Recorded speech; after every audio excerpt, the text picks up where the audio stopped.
Thanks for tuning in to this episode of Once a DJ. If you'd like to support the show, then head to onceadj.com/support to find out how you can help. If you'd like to get in touch with any feedback or suggestions, email onceadjpodcast@gmail.com. Once a DJ is produced by the good people at Remote Control.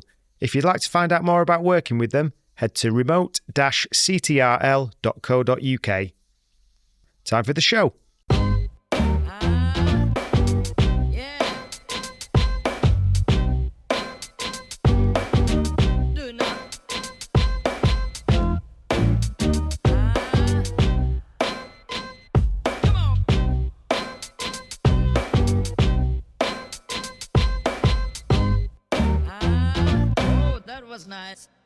Once a DJ is brought to you with the support of Vinyl Underground Record Store. Since 1993, VU has been shipping new and used underground house, techno, disco, hip-hop, soul and more worldwide from Northampton in the UK. They're your go-to store for upfront releases, repressed classics and deep digging for undiscovered gems. And they're a great crew to deal with who really care about the music and their customers. To show the support to the Once a DJ community, they're giving you 10% off your next order. Just head to vinylunderground.co.uk and use the code ONCEADJ10 at checkout. You also get free UK delivery on all orders over £100. That's ONCEADJ10 at vinylunderground.co.uk. Cutmaster Swift, welcome on to Once a DJ. How are you doing today? I'm feeling great and excited to be part of your plan, Adam. Amazing. We've had quite a few turntablists and Londoners on. But I think what will be different about getting into your story is you were there at the start of it all. Thank you for reminding me how old I am. There's no kind of nice way of saying it, is there? I understand the feeling old now. Time's catching up with me being stuck at a desk all the time. So yeah, let's just get into it then, really. I'm really interested in learning about how you were kind of exposed to music, to DJing and to hip-hop. Because you were at that time where hip-hop or you came about at that time, I should say, when hip-hop and DJing and turntablism were all properly kind of one, whereas they're quite a bit more disparate now. So, yeah if you could give us a bit of your background. Well, coming from a Jamaican family, father was a carpenter, mum was a nurse, the typical household, they say, back in the day. I'm a 60s kid, end of 60s, going into the 70s. So you're talking about, I don't know, I'm first generation UK because my parents are from Jamaica, like I just said. So pretty much it was always a reminder of home from the food and the music. And basically, my dad, pretty much, you're talking about no clubs, no provision of music for you at that time. So obviously he had a record collection and basically I wanted to interfere with that music collection that he had. So he put me on my path really from around the age of 5 and 6. We had a gramophone. That's your multimedia today, people. And it was one of those stack systems, 7 inches, and they all fall down. My dad, I suppose, gave me some old 7 inches for me to explore and destroy. But what do you do when you're a kid? You get your own things. You don't want to touch that stuff. You want to touch what the adults are touching. You want to, mess around with their stuff. So I always got myself into trouble playing around with my parents' hi-fi. So yeah, that's how I pretty much got into music. The initial stages of hip-hop, it kind of crept in really because there wasn't a distinctive hip-hop sound, if that makes sense. It was a collection of everything, and that's what people tend to forget. So today when people talk about open format, DJs being able to play everything, hip-hop was initiated from that. That's its blueprint, and obviously the important part is finding that instrumental section on whatever that music genre was. Again, growing up, I was pretty much coming from the UK into a lot of pop culture, and obviously being schooled on reggae from my parents. But to fit in at school, you find out about pop culture. So, growing up at that time, you was exposed to everything, and we're talking about black and white TV and 3 channels. So we was exposed to everything old school, and you was the remote control to change the TV channels and so forth. But getting older, you then try and get your own identity, so you try and discover other things that most times your parents do not police. So you keep it on the hush back in the day. So my really earliest remembrance of being exposed to hip hop was probably Rapper's Delight, just through the pop, Top of the Pops type thing. Yeah. And it's funny because the whole poetry rhyming style, I kind of knew that as a twang or a slang that they used to talk in America anyway. And coming from Jamaica, they've got their own slang as well. So you try and learn and adapt the words as quick as possible. So when I heard Rapper's Delight, I recognized the rhythm, but I instantly knew that's not the original vocals to that track, because my parents had Chic Good Times. Yeah. So, that's what I identified that rhythm from. But my really identification of it all being part of the hip hop and culture of hip hop would have been Malcolm McLaren's Buffalo Girls, because that got media attention very quickly. Malcolm McLaren was a punk rocker, pop guy, and he was always on the cuff of something new and adventurous. So when he exposed the b-boying and the rapping and stuff from the Bronx, New York, it was something that got instant media attention. So when I saw the acrobatic dancing and the turntable being manipulated in certain ways, I wanted to know more. I wanted more of that. And you got to remember, back in those days, you're on your own. You did your own. There was no Google, no YouTube. You'd even be lucky if you found other people that were similar to that. Obviously somebody says it at school and everybody's in on whatever the latest thing is. So seeing that and being exposed to it, I was very excited. But again, I was in my own bubble. Didn't go anywhere. Didn't know where to go. Didn't know where to see it. Not everyone didn't just all of a sudden go and buy a windbreaker, buy some lino and start breakdancing on the street. It didn't go that way. You was very isolated. It's funny enough, I would say people who know me knows that I was like one of the first B-boys at school. So I wasn't just the first DJ in generation terms of the UK. There was DJs before us, but they were more sound system based, like your Mastermind and Rap Attack, and then obviously the reggae sound systems like Saxon and Coxon. These were the people that did the part jams that you used to be privileged to go to and see and hear tapes. So when it came to our calling with hip hop, you kind of just had to investigate things and find out more. And like I said, people used to just identify, you do that rolling around on the floor thing, Yeah. If anything, who got me into b-boying was my brother. He picked up on it really quick and was doing all the moves and stuff. I was never a dancer. Funny, ironically, I'm known for dancing, but it wasn't my real forte.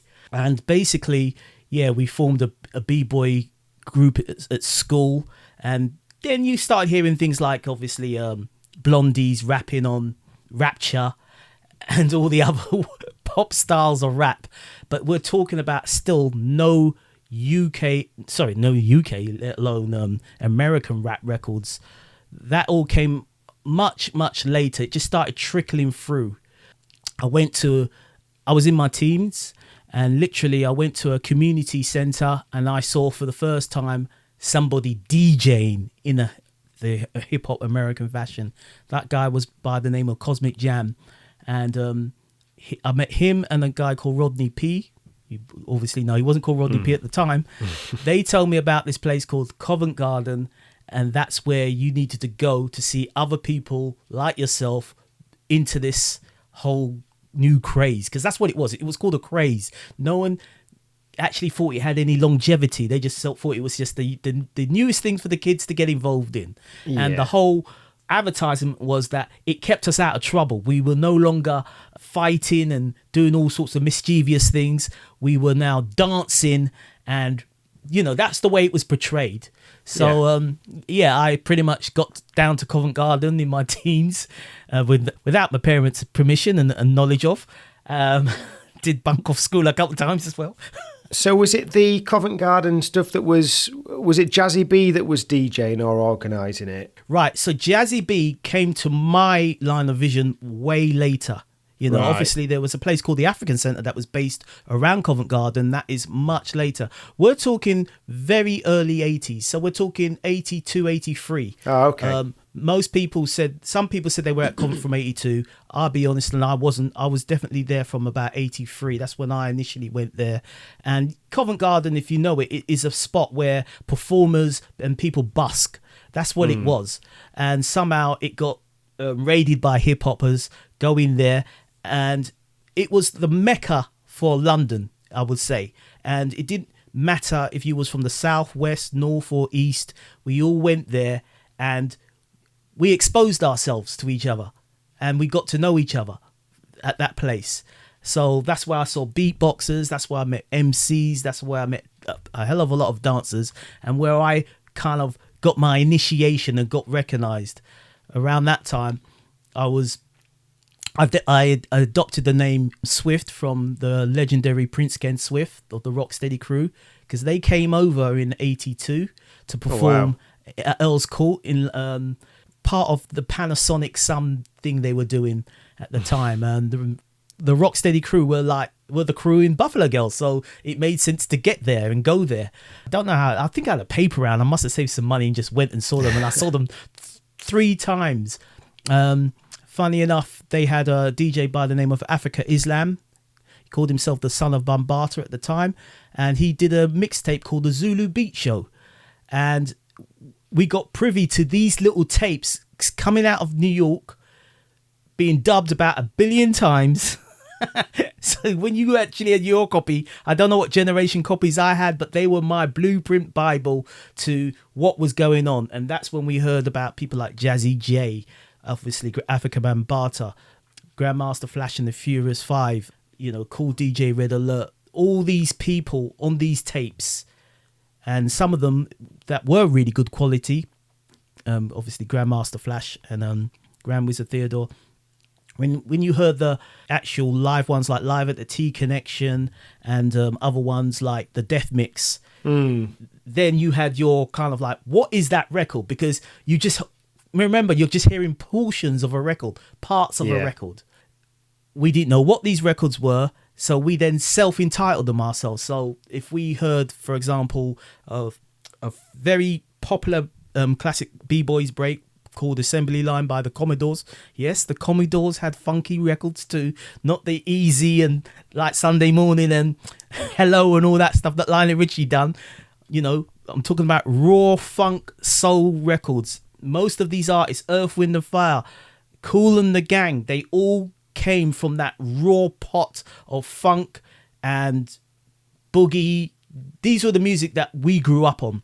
So either we had those, our parents had those records and we recognized them, or when we went back from the commercial success of these bands, we realized, wait a minute, this is the same music that these guys have. Oh, that's where that came from. Oh my God. Yeah. So, and early Earth, Wind and Fire is pretty hard as well, isn't it?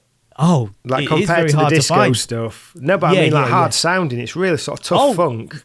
Most definitely. This is the thing about it. Fatback Band, the whole lot of them, very funky, and they've all got an individual sound because again, they're not all from one place. They're not from New York. They're from wherever, Philadelphia had a sound. Everyone, labels had a sound back in the day, whether you was on Stax or you was on Motown, they all had an individual sound.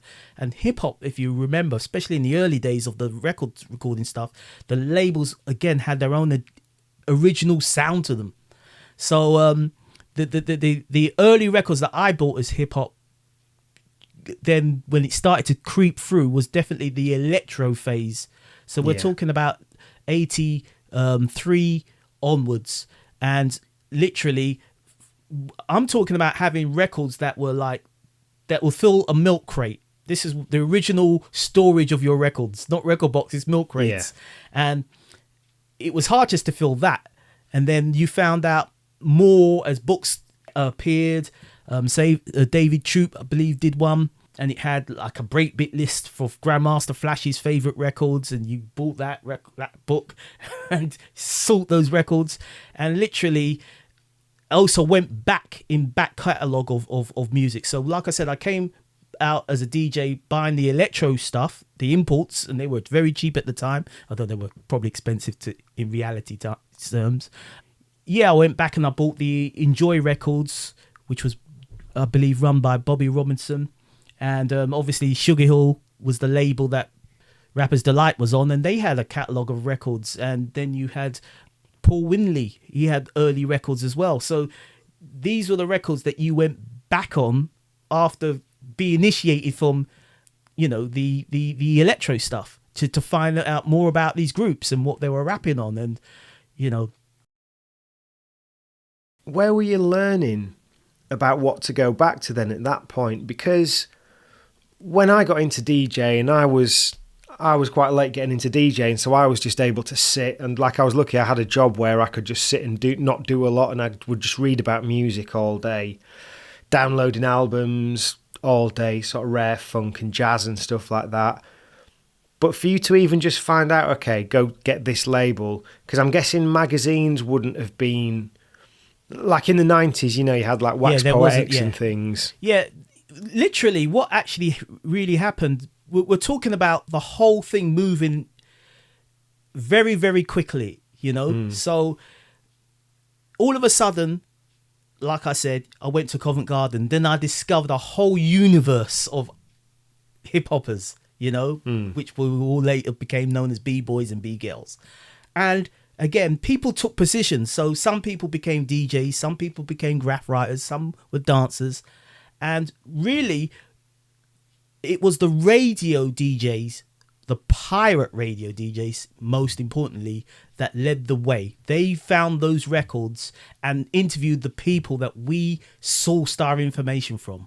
So, you know, you're talking about Radio Invicta, you're talking about LWR, which Westwood was on originally, you're talking about Jazz FM. All these stations had specialist shows, and you would then find that DJ, and that was your source for the rest of your that was the most important thing to you in your life, you know. You play that, you literally followed that DJ religiously, and then these DJs would tell you where things were happening. They would tell you the next hip hop gig, which they started doing, which was daytime as well, because remember we're in our teens. So we started going to a club called Spats, for example, which was in the West End on off Oxford Street, and a hip hop group called the Family Quest started running that. Later on, Westwood took it over, and then I believe they took it back. But yeah, it was daytime stuff, and then we used to go from Oxford Street down to Covent Garden, and then we'll go from Covent Garden and go record hunting. So it was literally a day out of, you know, just mayhem and madness, and that's how the scene grew and became familiar. People would introduce themselves by their skill. You know, what are you? I'm a b-boy. Oh, really? Let's see what you got. Okay, yeah. You're cool. Yeah, well, and you see the same people at the same places. You go to the record store, they were the same people. You go to the hip hop jam, you daren't miss anything, because, like I said, no one knew how long this was going to last. It was an exciting and forever evolving thing. So you just listened to everything and didn't miss anything. You just couldn't afford to miss anything. I suppose at that point, because now kind of fashion takes from here, there and everywhere, but back then I guess you would have been able to spot your tribe pretty quickly. Oh, there's someone over there in a Nike windbreaker. Yes. And whatever, you know, a pair of Pumas. It's a pretty safe assumption that they're a b-boy, b-girl, right? Without a doubt. I mean, everybody tried to be as fly as possible. And if you ever watch anything from the 80s and they show you some gangs, people had these caps on, they had puffer jackets, they had fox fur hanging off them somewhere, or some kind of bandana. That was the look. It was quite funny, because it was kind of an East Coast, West Coast mix that we got from the UK. You know, I was definitely heavily influenced by the East Coast, but the G-funk stuff, you know, people call it gangster funk, but, you know, it was just funky, you know. Yeah. The whole history of the West Coast, from Hawaii players all that stuff has got that funk to it.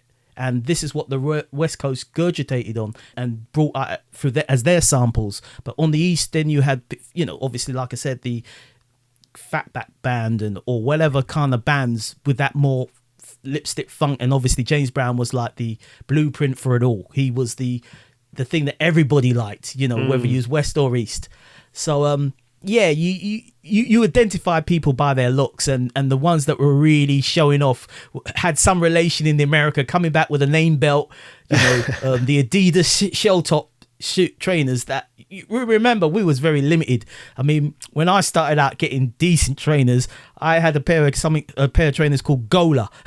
It wasn't Adidas and it wasn't Nike. Nike actually was just coming on the scene when I was at school, you know what I mean? And it was the Nike Wimbledons that people remember, and Adidas Sambas and Adidas Gazelles were the trainers that people kind of always had, or were the real fashionable, expensive trainers. So identifying b-boy look was pretty much a goose jacket, which is an old big puffer jacket with fur around it, gazelle glasses, the Kango cap, and that look was definitely the East Coast New York look. So anybody who had that style back in the 80s, you knew they've been to New York. They are serious b-boys. Yeah. The rest of us had these windbreakers, Adidas windbreakers, obviously, and what other brands, Puma and Adidas were really the two focal ones at the time. Some people had Slazenger. There was all sorts of brands, but yeah, Adidas and Puma were the brands to have at the day in those days. Once a DJ is brought to you with the support of Vinyl Underground Record Store. Since 1993, VU has been shipping new and used underground house, techno, disco, hip-hop, soul and more worldwide from Northampton in the UK. They're your go-to store for upfront releases, repressed classics and deep digging for undiscovered gems. And they're a great crew to deal with who really care about the music and their customers. To show the support to the Once a DJ community, they're giving you 10% off your next order. Just head to vinylunderground.co.uk and use the code ONCEADJ10 at checkout. You also get free UK delivery on all orders over £100. That's ONCEADJ10 at vinylunderground.co.uk. I wanted to create a product for the listeners to be able to support the show and for the guests as a token of gratitude for being on, so I've teamed up with Sure Shot Shop to create some Once a DJ 45 RPM adapter clamps. These are my weapon of choice as a 45 adapter, as they add stability and grip to aid you in any setup. These are available for £25 each plus flat fee postage from onceadj.bigcartel.com. And if you'd like to see the other models you can buy and also customise, check out sureshotshop.com. And you kind of mentioned the Swift part of your name, and something I've thought about before this conversation is just how good I always think I'm going to talk to people more about the DJ names than I do. Yeah. But Cutmaster Swift, you kind of struck lucky there, because sometimes people will have a DJ name that as time goes on, they're like, oh, I wish I'd gone for something else. But Cutmaster Swift's just like, it's about as good as it gets. You know what I mean? You kind of fell lucky there, I guess. Some people say, you know what? Funny enough, originally when I told people my name was Cutmaster Swift, they went, I've never seen you DJ. That name's too long. So they just call me Swifty or Swift, and it was quite hard and difficult to be taken seriously as a DJ by other dancers, because they saw me b-boying, and I was quite popular at a move called Windmill. I pretty much mastered back in the day, and I won't tell everybody how many carpet burns I got to do it, to learn it. That's why it was that good, because if you get carpet burns when you're learning, about pain, and wall marks. So the name Swift really stuck with most people because they didn't identify me as Cutmaster Swift. It was literally after becoming more seriously taken a bit, not even when I was in a group called the Imperial Mixers. So I initially never had any gear of my own, professional gear. That means knowing that, for example, the pinnacle part of equipment you could have back in those days was a pair of SL 1200s, and nobody had them. We just saw them on the TV and that. And the very first person I met who had one was a guy called Robert Forjaw, a drummer for Courtney Pine. He's drummed for Courtney Pine's professional drummer. and he had one and a Tandy mixer. And then we met another guy called the Imperial Mixer, and he had two and a phonic mixer. I had a battery built phonic mixer, and I had Jarrard belt driven decks. So equipment was definitely the last thing on my radar to acquire. So I got good by going to other people's houses. Realistically, my strength became knowing music, and that's how I got down with a lot of DJs like Cosmic Jam and all these other DJs, because I knew music. That's the one thing no one could deny me of. And I was that guy that you'd say, what's that tune? And a week later or 2 weeks later, I'd have it. Somehow I had it. And I was even telling people, oh, you should probably buy that record, because that record looks really good. And people said, wow, thanks for that. And I'm like, really? And I went back, damn, oh, is that what that is? Because I was quite, I don't know, I just somehow found breaks. By looking at record grooves, notice that they're darker. That's where the instrumental breakout part will be. And just going by record labels, and I never did it, but the obvious thing is to read the credits of records. You read the credits of records and study the musicians in those records. 9 times out of 10, they would lead you to the next decent record, because they would feature on the same stuff. So, for example, a drummer like Bernard Purdie, if you look at the things he's featured on, 9 times out of 10, he'll have a solo. He'll have his little part, James Brown's drummer and so forth. So if you saw a record by James Brown, you knew that sound. You saw a record produced by James Brown, it was the same sound. You know what I mean? The same band, the same members and so forth. So that's how we used to dig and find the records that we never had on the list after a while. But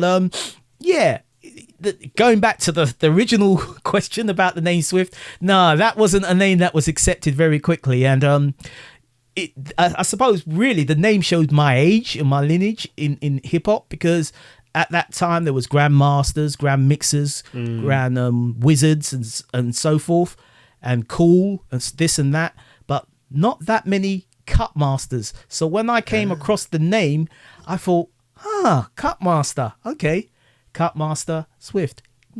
Yeah, it works. And I'm quite a hard head. Someone say they don't like something about me, what I do or what I've got, and I'll work hard to make you like it. Accept it. People know me, know that I'm a very determined guy. I always, where there's a will, there's a way. That's my philosophy. And you work hard, you deliver harder. So how were you first exposed to turntablism then, beyond the kind of mixtapes that you mentioned? Like, how did that come about sort of in person for you? Was it through the B-boy DJs or was it elsewhere? Well, the very first scratch mix I heard was Grandmaster Flash's Adventures of the Wheels of Steel. And I instantly got it. I'm like, okay, that makes sense. That I can understand what he's doing. It's rhythmical and stuff. And I identified the music. But because of no equipment, I started doing something called pause button mixing. And that taught me about patience, because you've got to have patience to do pause button mixing and try and get a seamless loop. But I think I mentioned earlier, the very first DJ I actually saw was Cosmic Jam, and that was at a community centre in Patmore. And that was the first person I actually saw with a pair of turntables and the mixer physically in front of my face. Again, there wasn't that much exposure to it, otherwise than going to hear Mastermind play in events like the Notting Hill Carnival, because Mastermind was a sound system. Mastermind, fantastic blends and mixes with a bit of scratching and so forth. And then they started really delving deeper into the hip hop stuff, because that's, they just used to break music as well. And they started bringing over a guy by the name of WizKid. And WizKid is the DJ from a track called Play That Beat. If you think I could say it's the most successful record, people could probably identify this guy. Now, WizKid, if I was to really try and describe him, he was like the Qbert that everybody probably know. If you know about scratching or this guy looks really good, he's enjoying it, it makes it look so simple, he's got so many techniques, he looks really, he's a guru at it, he's a master. That was WizKid. WizKid is the guy who evolved the whole pattern structure of scratching, to my knowledge. Grand Wizard Theodore invented scratching, obviously, by cueing and then becoming rhythmical with it. But WizKid, I always saw him as somebody who played the turntable like an instrument. So when people were talking about the turntable being an instrument, I was like, really? I thought about that a long time ago, you know. But that's how my mind works. It's always that imaginative way. I always would say these really outlandish things and people are like, nah, that don't make no sense. How's that gonna be that? And like, it is. Trust me, it'll be that way. That's the way I always visualize things. So when I saw WizKid now, the first American DJ who just put this stuff together like art, breakbeats, he used to pull them out, all sorts of music. He was the one who introduced me to Dave Matthews' Star Wars. You know, Africa Islam introduced me to The Pleasure Boys by Visage. All these DJs introduced me to different types of records. I think Grandmaster Flash obviously must have introduced me to Apache because he cuts it in the Avengers of the Wizard of Steel. But yeah, so these are all the records I kind of identified from these DJs. And then literally, I think I used to stalk the guy personally because I used to be at all the gigs and always try and talk to him. And I was a B-boy. And I actually said to him one time, I said to him, you got to watch out one day for the name Cutmaster Swift because he's gonna be this DJ one day. And you know what? He said, really? He goes to me, well, I look forward to it. I would love to, you know. He gave me encouragement, you know. That's amazing. And unfortunately, he passed by the time I finally made my marks in the UK ranks of DJing, because there was people before me, like I said, Cosmic Jam, there was Quick Cut J, who was a breakbeats master, Streets Ahead was a breakbeats master, Cosmic Jam was an all-rounder. He was a very determined battle DJ, you know. He was quite aggressive with anyone.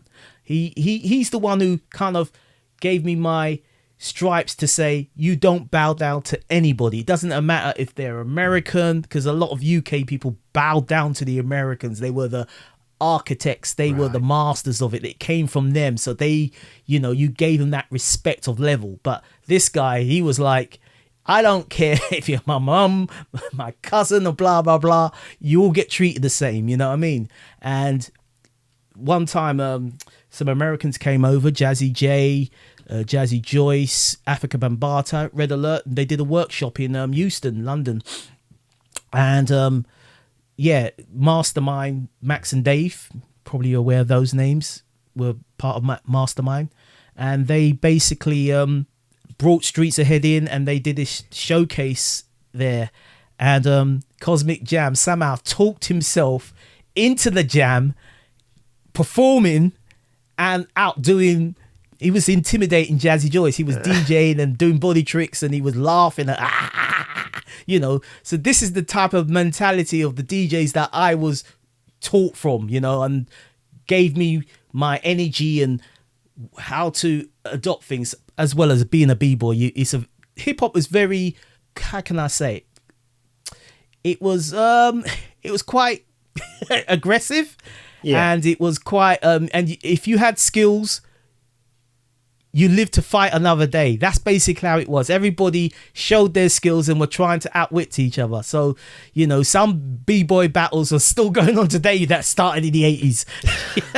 That's how aggressive it can be. But just one thing. Sure. So it can't be cheap at that time getting Jazzy J, Bambata and Jazzy Joyce over. If that was something that had happened in the early 2000s, I'd assume it was some sort of arts council funding. Yeah. So who would have been arranging and booking something like that? Because that must have been a big deal. Yeah, you know what? I don't know if you remember, there was an event that happened back in the early 80s. And what basically happened, when we started going to Covent Garden, we started going to this place called The Centre, which was a place for down and outs to you know, get a meal, have a shower and stuff and be sent on their way. Well, we started congregating there and literally it became our haven to B-boy, because the police were moving us on from Covent Garden. People going down to Charing Cross, breaking there on the tiles and stuff, and we wasn't wanted anywhere, you know, these youths and so forth. So what actually happened, the centre, they saw it for what it is. It's an art. It's these kids are so talented, and they gave us the opportunity. They said, "What do you guys want to do with this? Where's it going?" And we talked to them, and we said, we get these tapes from America and so forth. And they I think they put a petition in on our behalf to get a grant through the Arts Council, the GLC back in the day, the Greater London Council back then. Ken Livingstone was the mayor, I think, and they got us funding to put up an event in Covent Garden, and it was called Freestyle 85. And that event, to me, was a true hip-hop event, because it was actually people in hip-hop actually creating an event with the aid of people who had connections and saw it as talented it was. And then and around then as well, movies started creeping out like Wild Style and Beat Street, and and if you ever watched Wild Style, it is the blueprint of how we kind of did what we did with Freestyle 85. Somebody saw the talent, gave us the opportunity to do this event. So yeah, we put on b-boys and so forth. And then later on, again, the same DJs that were now putting on hip-hop events, there was obviously a guy called Ricky Reynolds as well, that formed a union called the Hip Hop Alliance, again, to help kids with talent go in the studio. If they've got talents to go in the studio, if they've got design talents, can design stuff and so forth, graffiti artists, all these things. So there was people that had knowledge of the business side of it, because again, you got to remember, we were kind of kids. We just, if someone told you you can be on stage dancing, you didn't ask them how much. You didn't ask them, at the very most, we got rewarded with a little bit of a prize money. I remember winning a b-boy competition at Spats for £50, and I bought drinks for my mates, and bought some records afterwards. That's how it was, So there was no real business structure as such. I would say that all came a bit later as we grew older, and then we all started developing other traits. So obviously I moved into DJing. Some people moved into MCing. Like MC Mello was a b-boy. He was a very brilliant popper, and Mello then moved into MCing.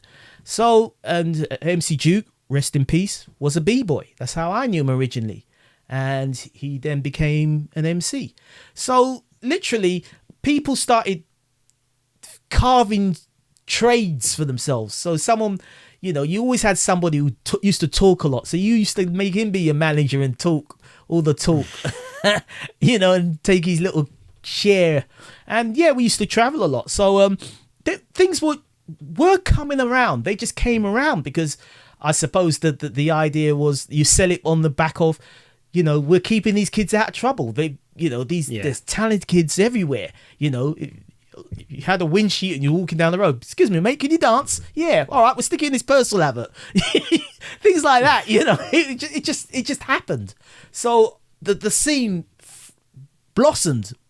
I'm obviously always talking from a London perspective, but I know because of this tour I did. I went to Leeds and I met this guy called King Monk, and he had a museum up there, and he showed me the whole history of Leeds and where certain people came from that came down south to London to develop their career, and they originally came from Leeds. And the detail in this museum he gave was fantastic. It just schooled me on other areas, because we used to go to other areas, but we used to go there to have battles and dance offs. So we used to go down to Nottingham and meet up with the Rocks City Breakers. Respect to and rest in peace to Sly and the guys that are around still. These are the guys that we used to see, and they used to come down to London as well. So we used to go to Nottingham, and then obviously through being a DJ and digging, we'd go out of London and go find all the record shops that nobody had went to. Yeah, go and raid all those areas for music. So DJ Pogo, a sparring partner of mine, and Enforcers member, used to go up to Manchester and buy a whole heap of breaks and raid there, and leave the reminiscences of whatever he didn't want, and then let some locals know that he knew at the time. Yeah, there's a couple of records there, you could go there. They used to hate us when we used to come into other people's towns, because we used to really go for the records. Yeah. Some people go for the women or the men, whatever, that rocks your boat, but we took the records. DJs for life, yeah. Once a DJ is brought to you with the support of Vinyl Underground Record Store. Since 1993, VU has been shipping new and used underground house, techno, disco, hip-hop, soul and more worldwide from Northampton in the UK. They're your go-to store for upfront releases, repressed classics and deep digging for undiscovered gems. And they're a great crew to deal with who really care about the music and their customers. To show the support to the Once a DJ community, they're giving you 10% off your next order. Just head to vinylunderground.co.uk and use the code ONCEADJ10 at checkout. You also get free UK delivery on all orders over £100. That's ONCEADJ10 at vinylunderground.co.uk. I wanted to create a product for the listeners to be able to support the show and for the guests as a token of gratitude for being on, so I've teamed up with Sure Shot Shop to create some Once a DJ 45 RPM adapter clamps. These are my weapon of choice as a 45 adapter, as they add stability and grip to aid you in any setup. These are available for £25 each plus flat fee postage from onceadj.bigcartel.com, and if you'd like to see the other models you can buy and also customise, check out sureshotshop.com. So, when did you start battling then? Okay, so being in the Imperial Mixers, it was, like I said, it was very competitive, especially with music and knowledge of music was your greatest asset, really. Equipment you could get by, really. So the main focus was having 1200s, and then everybody started acquiring them when they had knowledge that these are the turntables to have. When I started battling, funny enough, the only real battle I had back in the early days was, I had one battle and everything else was a competition. So the battle I had was with DJ Undercover and DJ Supreme from Hijack. And that came about from DJ Pogo having a battle with Undercover at his house, and Pogo apparently destroying Undercover in his house, and then it got sidelined into an event that happened at Battersea Park, and I'm from Battersea at the time, and you can't have anyone coming into your territory. It's just a hip-hop rule. You don't have outsiders coming into your territory and running a ruckus, So I got roped into that battle there. And so we and it's funny because we had our records. We didn't focus so much on the equipment as such, meaning that, as long as there were 1200s, you was confident to just do what you could do. Yeah. So the mixer at the time was the GLI mixer, and this is a big beast of a mixer. The fader could be certainly weren't slick. They're not the butter faders you got nowadays. These faders moved with, you probably need two hands and a lot of biceps to push the fader across. But it's what was known as the professional mixer, and that's the mixer that was used on the world famous Supreme Team Buffalo Girls video. You could see it on their 12-inch cover as well. So. And again, we're talking about a console that was 45 degrees angle, probably, with based in felt, and the Technics decks were about 2 miles apart from each other. So this is what you had to deal with back in the day. So the only thing you had was your records, your needles, your headphones, and some decent slip mats that you made and cut in plastic and whatever else to craft your art. So that was the very first battle and the only battle I had. Every other confrontation I had was really a competition battle. Yeah. So I entered one with DJ Ron, who was a drummer, who's now a famous drum and bass DJ. But back in the day, he was, again, like people call it open format. People played everything and mixed everything. So he had some DJ skills, and that was run by Rebel MC, Mike West, run that competition. And I went there and entered that and won that. You go to people's houses and have freestyles But they weren't battles, you know. They weren't recorded. They weren't. Yeah. They were never documented. So I used to go to obviously Cosmic Jam's house. I went to Streets' his house. A few people came to mine. You know, making a lot of noise until our parents said turn it down and they need to go home. But yeah, that was my earliest battles really, and pretty much as soon as I went Covent from '83, there was always a battle, whether you was b-boying, some kind of competition. So you didn't really document it, you didn't really think anything of it. But yeah, you know, the undercover battle was recorded. Westwood played it on the radio at one point as well. You can't imagine them playing a DJ battle on the radio these days. Oh, it was hip hop. It was just, you know, anything that could be, I don't know, if it made news, it was exposed, I suppose, you know.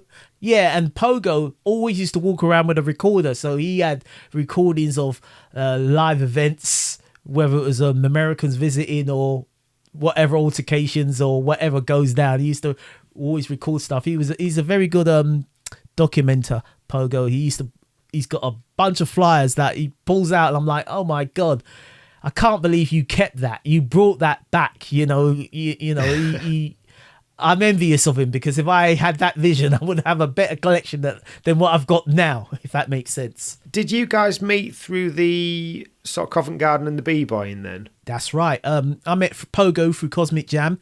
Cosmic Jam was the type of person that everybody was aware of.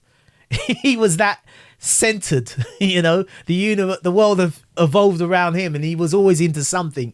So he used to buy breaks and sell breaks onto people. So I met Pogo through him, and Supreme apparently knew him very well as well. He was South London based, up in Clapham somewhere. I was more down in Battersea near the park. And yeah, being from South London, there was a lot of people around. The Cookie Crew were from South London Junction area. Moni Love was in the next block from me. So, you know, but it's not like you could hear everybody rapping and something was going on. Let me go down there and there. You just later on found out this stuff when we all met at Covent. You know, where do you live then? Yeah, we're getting this bus. Yeah, I'm getting that bus. Where are you getting off? Oh, really? I'm only down here. I live down here. You live up there, and so forth. And then, yeah, used to then go up. I used to go to Junction, and but Boogie Bunch was up there, and Cookie Crew. When I met the Cookie Crew originally, there was 10 female outfit gang of girls, and they were called the Warm Milk and Cookie Crew. And yeah, Debbie, Susie Q, and Remy D became the MCs, and they were quite shy at it. And it was Robbie, who was a member of the Imperial Mixers, that introduced me to them. And yeah, we kind of said, yeah, you girls are quite good, you know, you should take it up seriously. And then next thing you know, they entered some competition at the WAG Club, which Westwood was hosting, and they put us in the rhyme, and everyone recognised our names, and they were going mad. And hence the Cookie Crew blossomed and did their own thing, and yeah, became recording artists. So it was a fun time. And again, I saw the initiation of the original London posse: DJ Billy Business, Zippo, rest in peace, a beatboxer, Jeff Bionic, that is, and Rodney originally was known as Roddy Rock. Hope he forgives me for mentioning that. And had an American accent when I originally met him as an MC. And then he, you know, they developed their own personalities, and the rest is history as such. So yeah, it was an interesting time. A lot of us originally all mimicked the American thing. And yeah, the way I explain it is because people say, oh, you lot trying to sound American. No, we just try to sound authentic. That's the way I saw it, you know. You don't, for example, when being British and people developing their Caribbean cultures, they're not from the Caribbean, but they ate the rice and peas, they taught the slang, they taught the accent, they adopted the culture they were comfortable with, trying to be authentic. And that's the way I saw it, you know. I'm glad we've evolved to a stage now where we've got our own identity. The maximum respect to drum and bass, jungle, grime, the whole lot that these guys have come off from our initial stages, you know, of rhyming and doing their thing, developing and pioneering their own art form and culture. Great. That's what you do. But when you initially get into everything, you know, you study the craft of the music you're trying to emulate, to master it. Then you're ready to move it on. And that's how I believe it was for me for DJing, and why I still feel I'm still relevant to the scene, because, you know, I learned the craft from the DJs I've mentioned, and then I put my twist on it, my story onto it. I didn't just copy them, be a carbon copy of them, and then, you know, think that, you know, I'm very fortunate. It was crafted, it was thought through, and, you know, a lot of blood, sweat and tears, as they say. So when you met Pogo then, did you guys just instantly hit it off and just start practicing together a lot? Or because the two of you formed the Enforcers, right? That's right. Pogo initially put the name to all of us because we've been around each other for quite a long time. Covent was our common ground of meeting each other. But no, all the way up to the UK final in '88, we was pretty much just adversaries to each other. So don't get me wrong, we respected each other's grounds, and we met at the same places, and we, you know, for example, if Pogo found a certain break, I'd have to find another break. So it was always competitive between us. Yeah. You know, and literally it was around around the UK '88 when Pogo decided to enter the DMC, because I initially never had an interest in it at all. Right. Imperial Mixer originally entered it in earlier than that, I think 86, and was it 86 or 87? And literally it was a lot of club DJs that was in the DMC mixing competition, because that's what it was a mixing competition. So they weren't ready for hip hop as such. So when Pogo entered it, he literally flipped it on its side, and then I was like in two worlds about, now I'm not really going to enter, I'll see how Pogo does. And everyone was like, well, what if he doesn't win? You should enter as well. So then I saw Pogo after he won the London Heat in Ealing Broadway, that Carl Cox and a guy called D entered. Very popular drum and bass DJ. I forgot his name. It might come a bit later. But Carl Cox was in it, like I just said. And was it Hype? DJ Hype, that's it. Yes, that's right. He was called Dr. something at that time. He wasn't called Hype, though. But basically, that was 88. And when I saw Pogo with this jacket, regional jacket, saying the Technics DMC regional champion, I said, you know what, I think I'll enter just to win one of those. So because I missed the London, I had to go to Birmingham, and that's why I entered, and I met the Scratch Professor for the first time, a very young DJ. Again, people are getting all hype about these kids scratching and that. It was happening back in the day. It was nothing new. Scratch Professor was a beast. He's Omar's younger brother, and a very talented DJ. Yes, you know, again, every time I saw him, he was just hot on it. So that was my drive, really. People like Scratch Professor and Pogo, because anything I knew that I saw, I learned it and mastered it, and it was the same for all of them. So you had to keep evolving, keep inventing, keep being, you know. But yeah, me and Pogo was very good friends, just respect out of it all. And then literally we did actually practice together at some points, where we used to go around this guy, because our lives were very similar. We never had turntables. He never had turntables. I never had turntables. So we used to go around everybody else who had turntables, and that's how we used to practice and so forth. And he had a partner called by the name of DJ Delight, and he was somewhere out in Croydon, and we used to go, he had his own house, his own flat.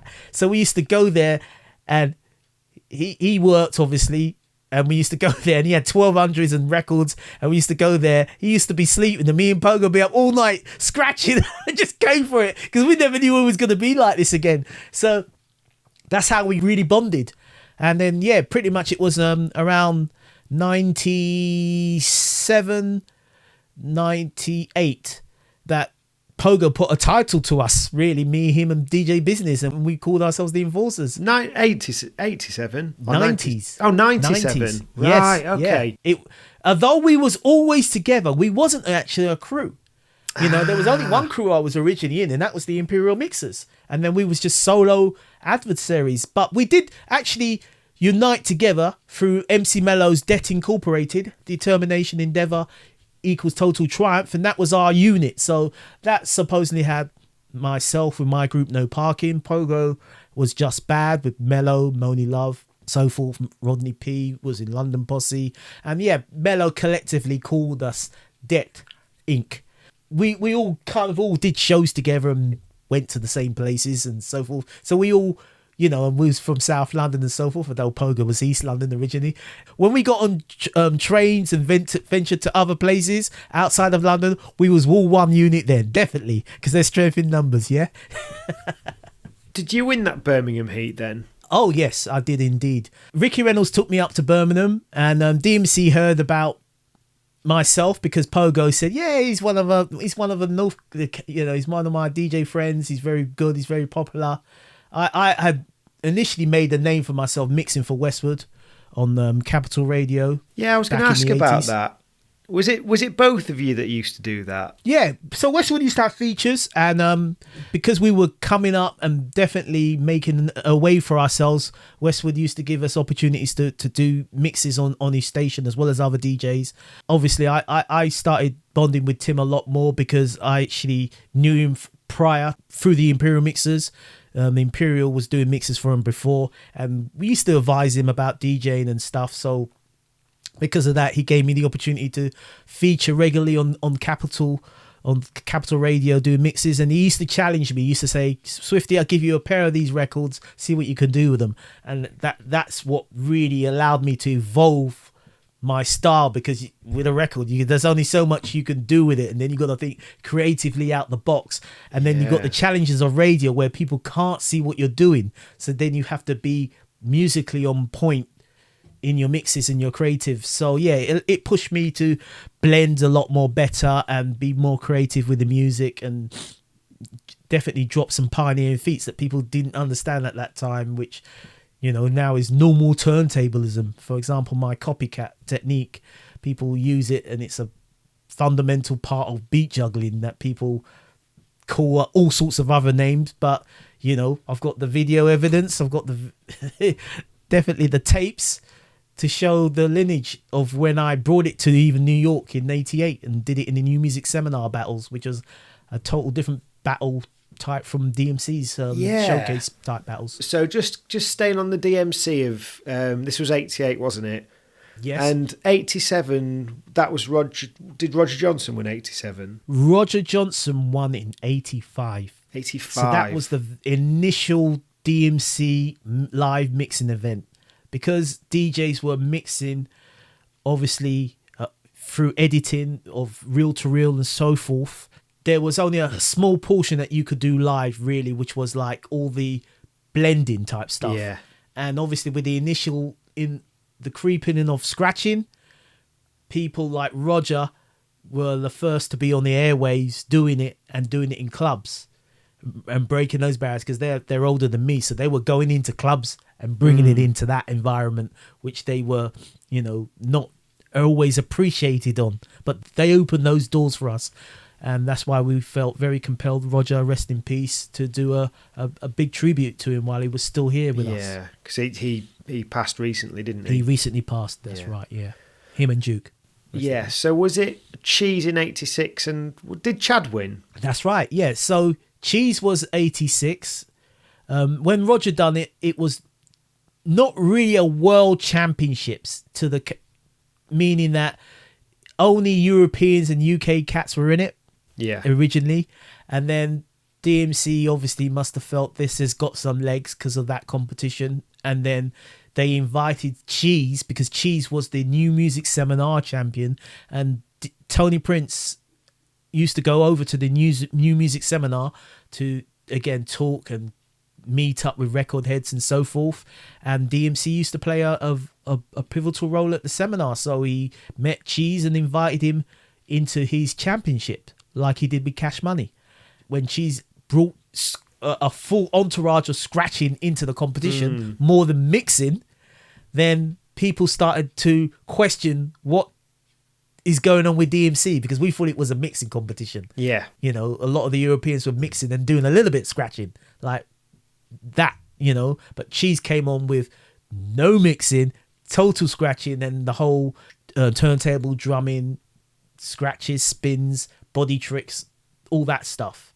And yeah, Cheese was a very competent DJ. He was he evolved the art to a certain form, because before then it was a lot of the old school DJs, and I think Wizkid, Africa Islam won it.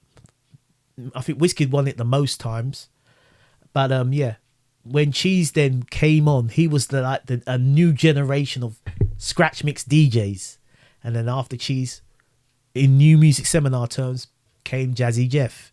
Yeah. Who again flipped it again on its head. But in the DMC lane, it was Roger, Cheese, Chad, and then Cash, and then me. Yeah. So yeah, I'm an 80s DMC World Champion, which sounds so archaic now. You know? Yeah. So because I was just trying to get in my head how long it had been more of kind of a quote unquote hip hop mixing competition rather than a, say, open format blend sort of thing. Yeah. Well, definitely Cheese brought in the hip hop elements, but again, it was very hard to get into DMC because you really had to be a member. That was the initial way it was called, and it was called the Disco Mix Club. That's what DMC stands for, Disco Mix Club, and it was still known as that when I entered it. So because of credibility, I was able to get over those boundaries of not actually being a DJ. And when myself and Pogo as street DJs had entered, the following year the door was kicked open. It was just everybody was now a street DJ going into it. You know, we were, if you saw us in 88, we were the only two street DJs amongst clubbers. That's why when I mentioned Carl Cox, he was a proper club DJ to my figure, and Dr. No may have been, or DJ Hype may have been a bedroom DJ. I can't really say I knew about his history prior to then, but we were. So that was the thing about me winning it. When I won it, I changed the dynamics of it because I was a street DJ. You know, he wasn't some guy that just no one could recognize or identify with. You know, not that I'm taking anything away from any of the others prior, because, you know, they were older than me, so I wasn't going to the same clubs as them anyway. When you were entering then, something that came into my head a few minutes ago is when you were saying about the kind of everything was a battle, be it the b-boying, be it the DJing. By the time you came to doing things like DMC, did you get any nerves, or was it kind of second nature to you being in that kind of environment? Oh, without a doubt. Always nervous. You've got to be. You've got to feel the moment.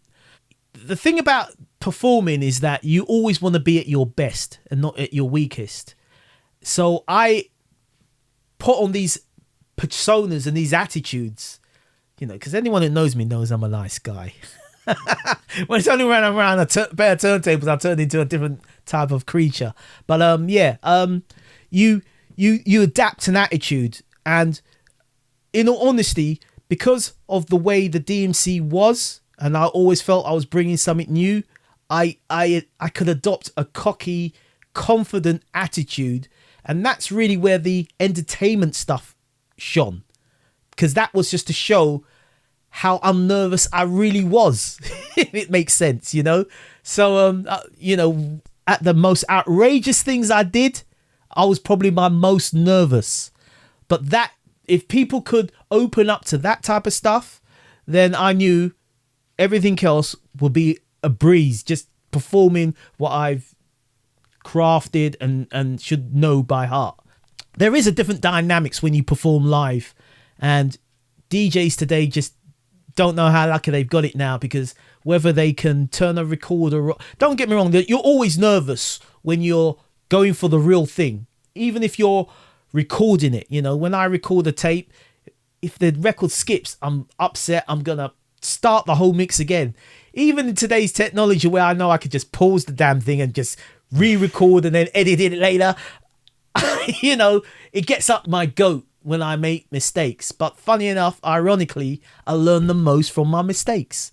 So I used to always record myself doing something and then go back over it to because I got a poor memory. Honestly, I have. And they go, oh, how did that come about? Okay, yeah, right. Okay, right. I'm gonna master that now. Focus on that. And by the time I showed it to people like Pogo, I've already evolved it 5 times over to make sure that they didn't work out how I got it in the first place anyway. But yeah, the DMCs is. You was nervous entering it. You was nervous performing because, again, I was put in environments that I was never familiar with. You know, the Royal Albert Hall. Come on now, I'm a street kid. When did I ever think I was going to be in there? You know, I used to pass that place and think, snobs, yeah. I'm never going to be in there, that type of place. And then all of a sudden, I'm representing the country. I'm in the Royal Albert Hall. So, you know what? The lesson there is just live the moment. Live the moment, enjoy it all, because everything is historical, everything we do. You were UK champion 88, weren't you? Is that right? Originally, yeah, that's the first time I won it, yeah. So then were you runner-up in the Worlds? In 88, I came 5th. I didn't place in the Worlds, and it's funny because I entered the World Championships and I had a clear vision of wanting to win the UK when I obviously qualify for the final. And all of a sudden I found out this DJ Cash Money's going to be in it. And I'm like, oh my God, Cash Money. And now Cash Money was one of the DJs that I initially heard of when I was in the Imperial Mixers. We met this guy from Philadelphia called Lightning Lee, and he schooled us on the Philly style of DJing, which was definitely the blueprints of turntablism. The amount of turntable manipulation this guy did at the speed and accuracy was ridiculous. And he was the first person I saw turn the turntable into what we call battle style. The turntables, if you notice me in original videos of DMC, were always in the traditional way it's built to me. With the turntable, I'm on the right. Yeah, that's the way it's supposed to be. So he turned the turntable around at Imperials. Imperial's phonic mixer didn't even have a crossfader, and the things this guy did were incredible. And he left us a tape, and he pre-warned us of 2 DJs we need to look out for in the future: Jazzy Jeff and DJ Cash Money. And then all of a sudden, this record came out with DJ Cash Money scratching on it, called Scratching to the Funk. And he obliterates every scratch I thought I knew. Because I was aware of chirping because of Lightning Lee. He dropped it for us. So I had chirping very early on, and I showed it to Pogo. And I gave Pogo the tape of Lightning Lee. And from then on, like I said, I just pretty much had to make up my own stuff to keep myself advanced and keep myself interested.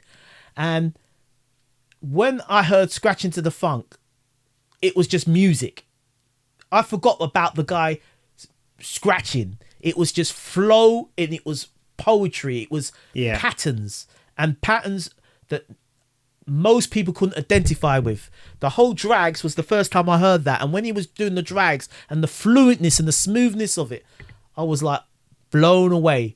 And then obviously later on we heard Jazzy F come out with Girls Ain't Nothing But Trouble, but Jazzy kind of played it safe. There was nothing groundbreaking on it. It wasn't until the magnificent Jazzy Jeff that I really witnessed the awesome of him as a recording artist, DJ per se. But in fairness, he did this live tape came out of him live at Union Square with Fresh Prince, and he drops Dance to the Drummer's Beat. He's cutting Apache, he's cutting Cheryl Lynn's To Be Real and transforming it. But the transformer he was dropping on that record with Dance to the Drummer's Beat, everybody couldn't believe it. And Will Smith is the perfect orator, MC, for Jazzy Jeff. They are the dynamic duo. You know, Will Smith understood his DJ and was able to communicate that to the audience. So if they didn't understand what the DJ was doing, he could get it out of the DJ. Oh, no, Jazzy, break that down. Do it like a bird. He'll do that, you know. And he knew his DJ's capabilities that well, and that's what was so dynamic about them, you know, Jazzy Jeff and Will Smith, or the Fresh Prince as I originally know him as. But Cash Money, again, dynamic DJ, fantastic DJ. He was more daring than Jazzy to me. Cash Money just pulled things out of the ether for me, where Jazzy's was, to me, very well rehearsed, very polished.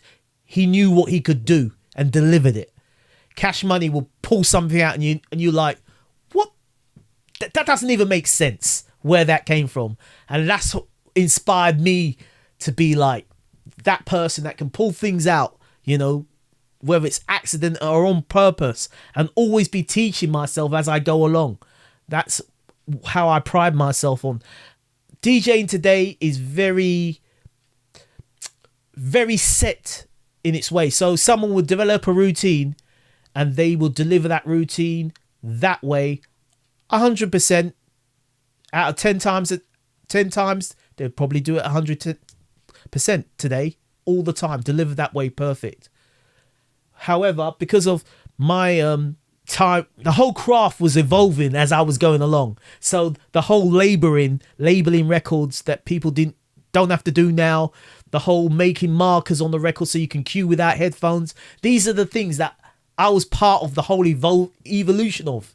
So we were learning and constantly pushing limits and breaking barriers, what to do, what not to do. Needle dropping. Grand Wizard Theodore pioneered needle dropping as well, but I try to push it a step further, which I call vinyl surfing. So with needle dropping, you lift the needle up, you drop it in on cue. I worked out, if depending on how the record is cut, you could actually skate across the record and still hit the same cue points, and it will sound rapid, like like a stutter. So these are things that I pushed it, the limits I pushed it to, out of the original art forms that I interpreted and tried to evolve. So after that 88, yeah, and coming fifth and seeing Cash Money, did you come away from that like, right, I've got some work to do. I've had a taste of this now, and I want to come back for more, and I want to get the crown next year. Did you have that sort of mentality? I originally came back to say I want to prove that I am better than what I was actually rated to be. Right. And funny enough, I met up with Cash Money again the same year in Amsterdam, and he was obviously the champion. And it's documented in the DMC Mix Mag at the time that what I did, people couldn't believe what I was doing. It was literally the early days of unexpected turntablism. So I was doing all sorts of things, needle dropping, like I mentioned, the copycat, chasing, all that type of stuff. And people just didn't believe what was going on.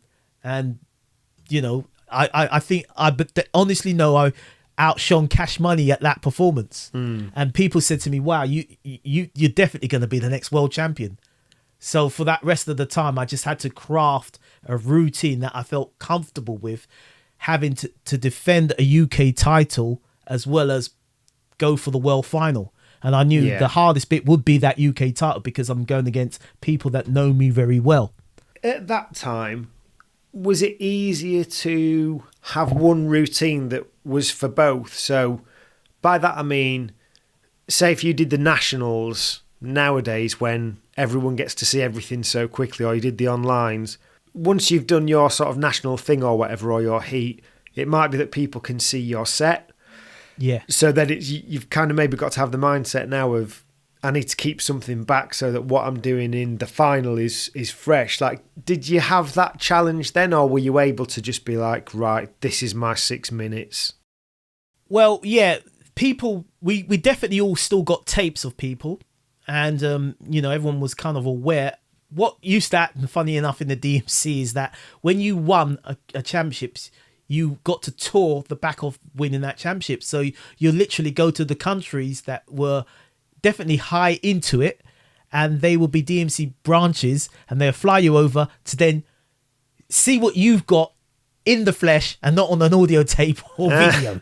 So they could study you then and there. So that's how it used to work. The champion used to tour on the back of winning. Now, for me personally, I always knew that, you've only got a certain amount of techniques So it's what records that technique really shines its full strength in.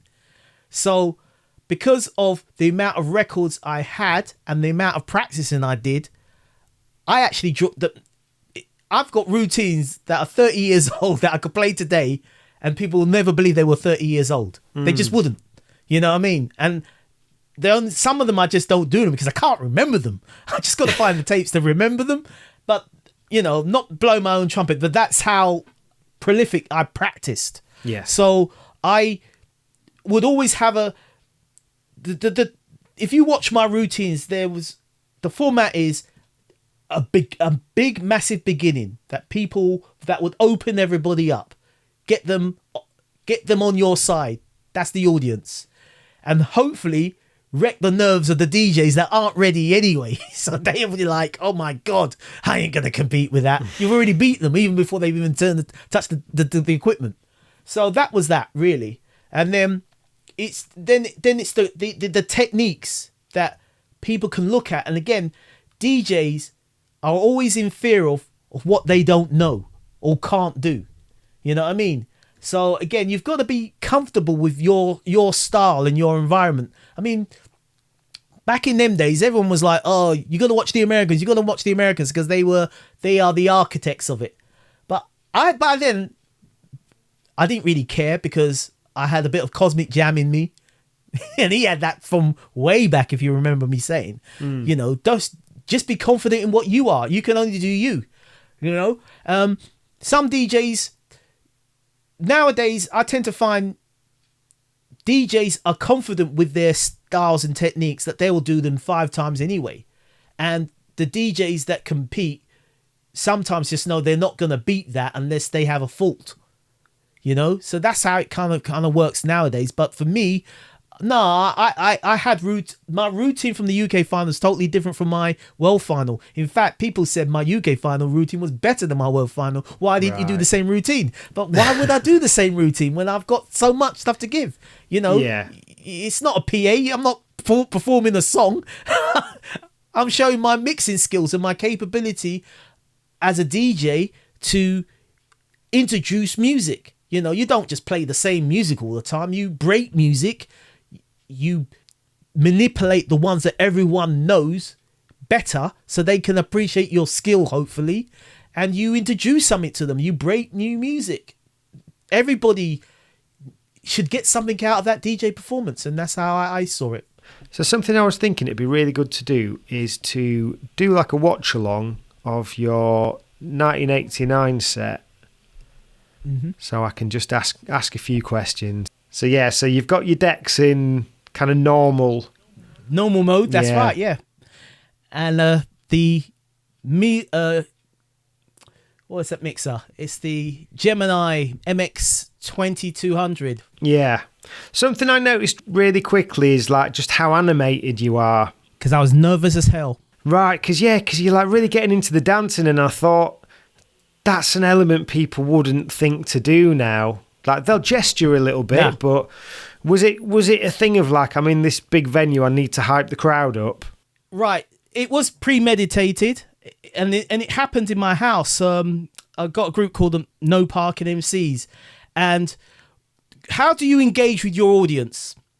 Yeah. So a comedian normally picks on somebody in the crowd, or picks out a moment.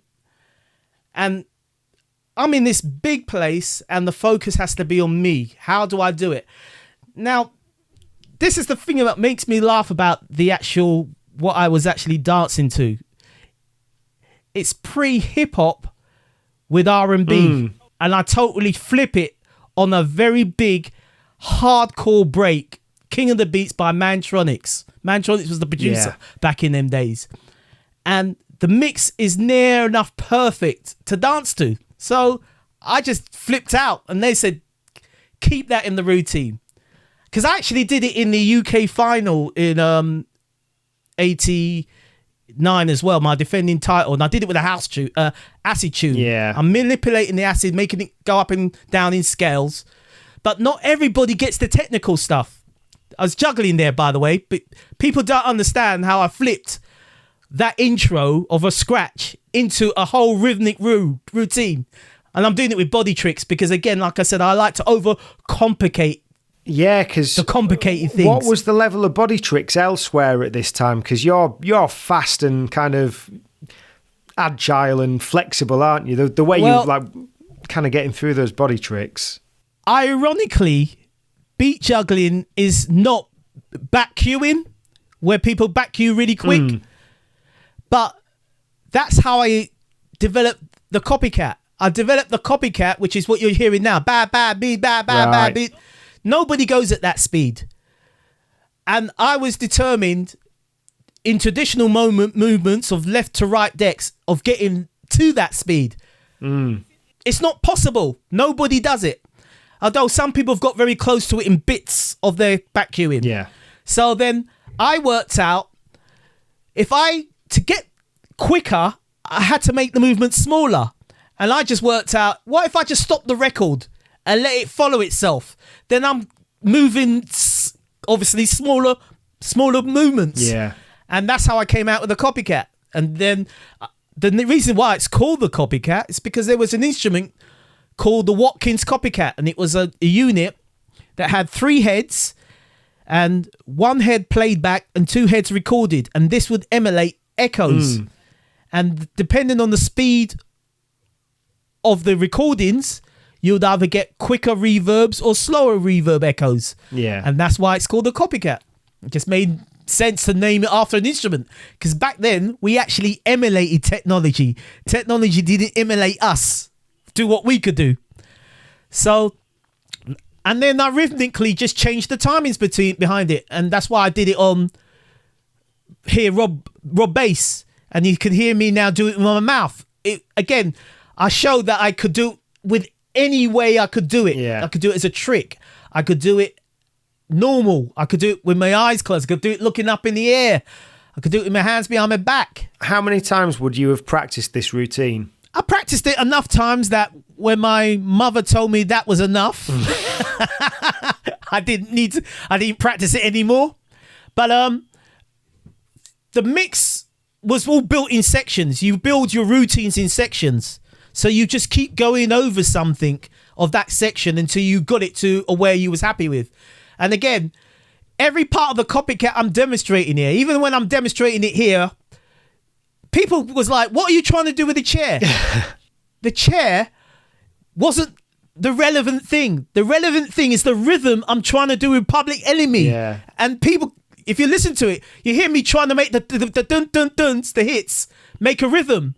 But I couldn't do it with a chair. So then I gave it up and I said, let me do it with a mixer on the side, which I made that on the fly, on the spot. But again, people thought it was a routine. No, I just did it that way because I couldn't do it with the chair, which was something.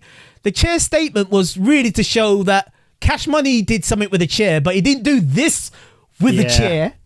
And that's what that was. I mean, but people just saw the mistake. They focused on the chair. They weren't focused on the rhythm that I was doing, copycat, with my cheek and the mixer on the side. I guess that's the challenge in that era, because I think particularly, say, with like Cheese and Chad before you, there'd been things that were used, weren't there? Like, was it like American footballs and snooker cues and little BMX bike wheels and stuff? Another question that I'd ask you about that is like, how knackered do you feel after that? You feel relieved that it's over, but if you actually watch the ending of it, I start hitting the mixer and I wasn't applauding it. I was upset because the mistakes weren't mistakes that ever came into play when I was practicing at home.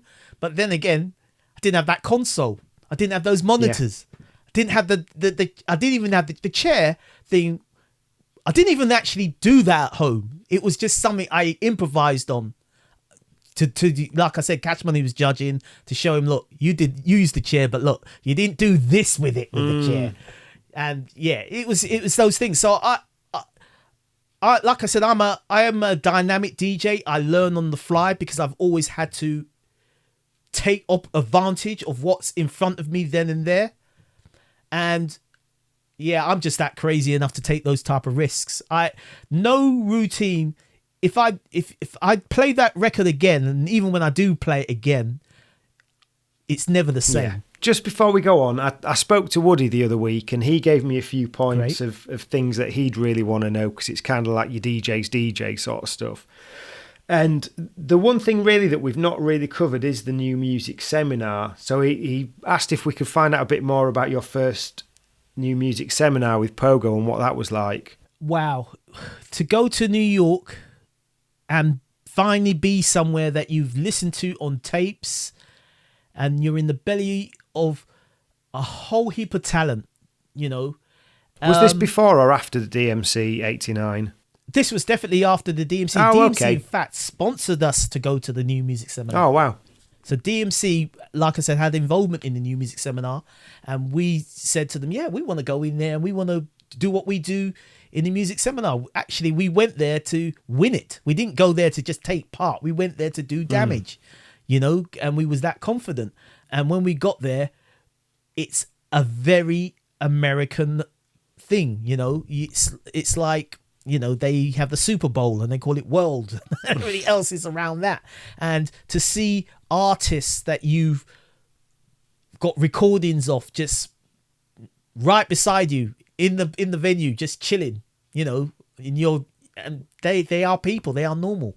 Yeah, we made a good impression for ourselves. So I dropped needle dropping in the new music seminar because basically I had a hard time. I went up against this West Coast DJ by the name of Battlecat, and I tried to do the copycat thing, and I was doing, and it wasn't working out because they actually had a rain mixer, which is not the rain mixers we're blessed with today. It was a big old thing. It had the crossfader was between these knobs that will, so you can change where the crossfader operated, and we couldn't do our thing, and everybody had this disabled thing with it.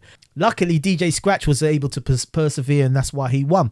So I dropped needle dropping against Battlecat, and literally they said, I said, look, I've got a problem with the turntables, and I was getting booed. I was the outside the town guy. I wasn't from New York, and they announced me England's champion, Cutmaster Swift, and boo, and the crowd is hardcore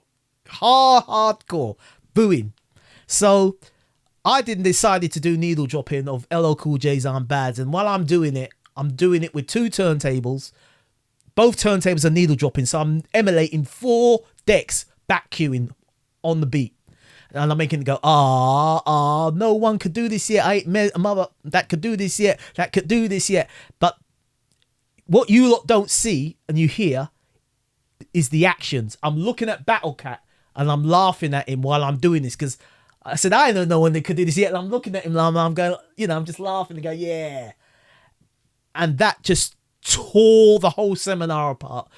I'll send you a link of it. It's recorded. Mike Allen was the host there. And once they heard that, Red Alert came to me and personally said, if you do that for the rest of the competition, you'll win. And I was like, don't worry about that. I got this new thing. This is much better. I got this much better thing. And I got taken out by a DJ by the name of DJ All Star from Amsterdam, and he mixed Plug Tuning by De La Soul, which was a big tune then. And if you got the right tunes to play to a crowd that loved certain tunes, you pretty much got it in the bag. So I'm dropping Public Enemy, doing the copycat. Yes. And nobody is making any noise. They don't even understand what the hell I'm doing. I'm making it look easy. I'm not struggling with it. I'm getting a speed on this big equipment that don't make no relevant sense. And yet they went for plug tuning of a guy just back queuing, plug tuning and doing some spins. Just going back to your timeline then, after that World Championship, just bearing in mind that it's like 1999, 1989, hip-hop's been like global for what, or rap's been global really for about 4 years, sort of Run DMC, Public Enemy, so on and so forth, De La Soul. Were you kind of swept up in that, and did you have a load of opportunities created on the back of being the DMC champion? Definitely. When we went back in 89, we was just in the foyer, and I met a DJ by by the name of King Sun, and King Sun was signed to Pro4R Records.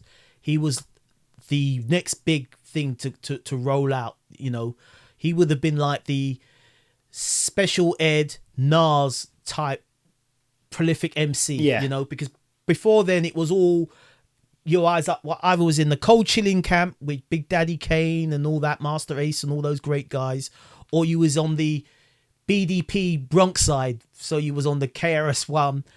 I think Chuck D gets a raw deal. He doesn't really get acknowledged as a great MC. I love Chuck D's stuff. It's inspiring, and that's where we were going with it at one point.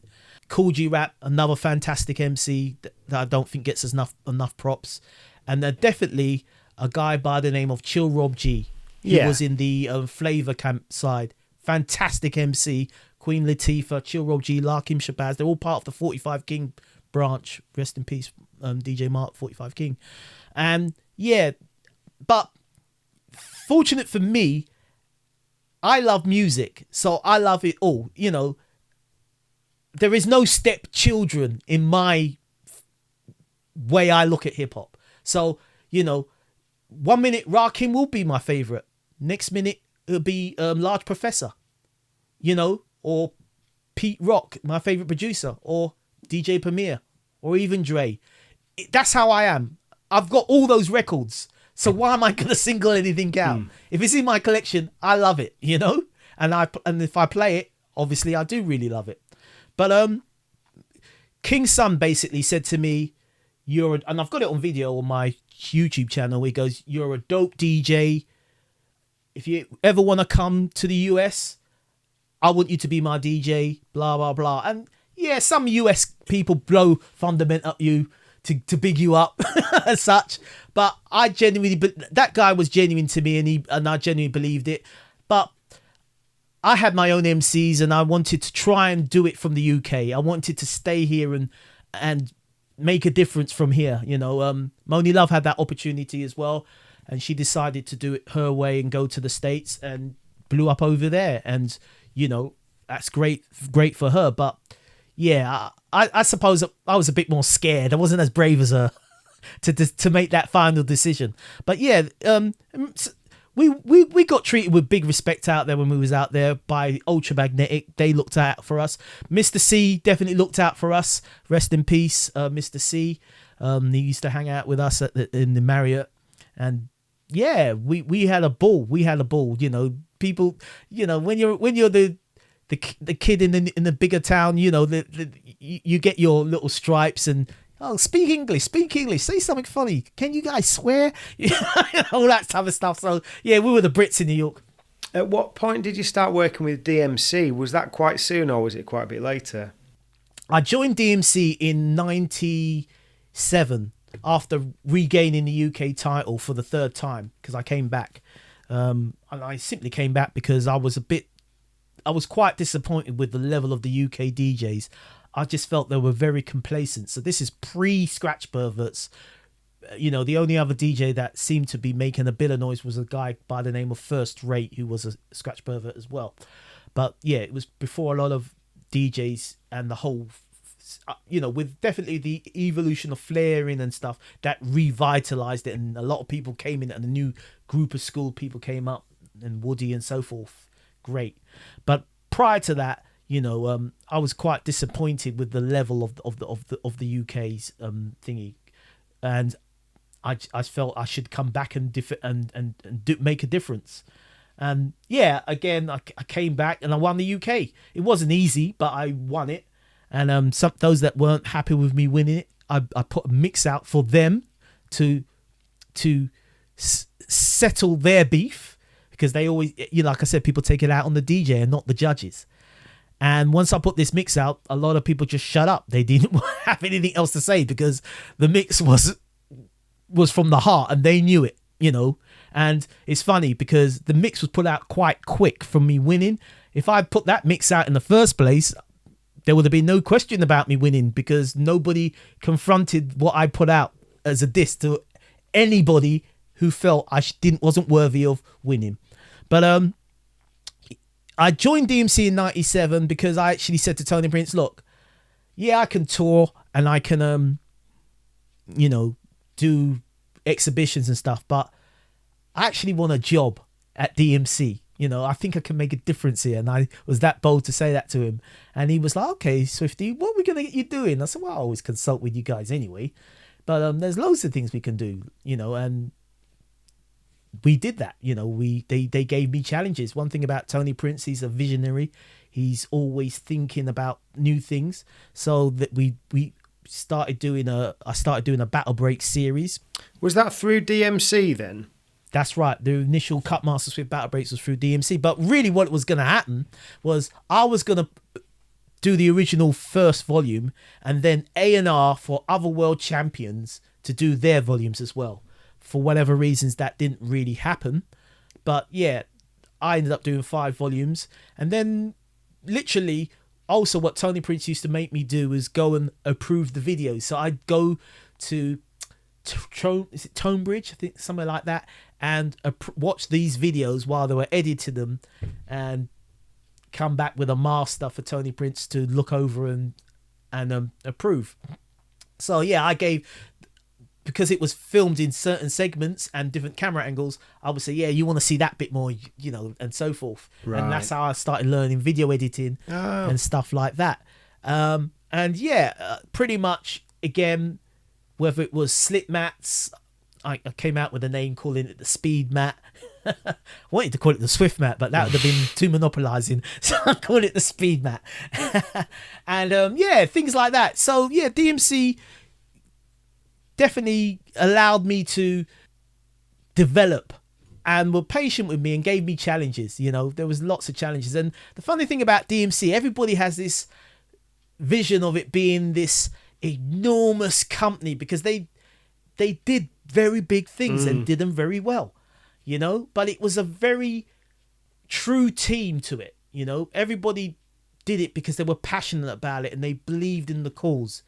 And, you know, I saw Sally come along, which was that Tony Prince's niece, and she furthered it on and took it into another light under her vision and got involved with a lot of other promoters and so forth, and it kept changing. A lot of people always felt that DMC, you know, how is it managed and stuff, and DMC, in fairness to them, allowed the DJs to manage it. And that meant that if the DJs wanted to use technology, they would allow the DJ to use the technology. As the art form evolved, technology was evolving too, and they acknowledged that, you know.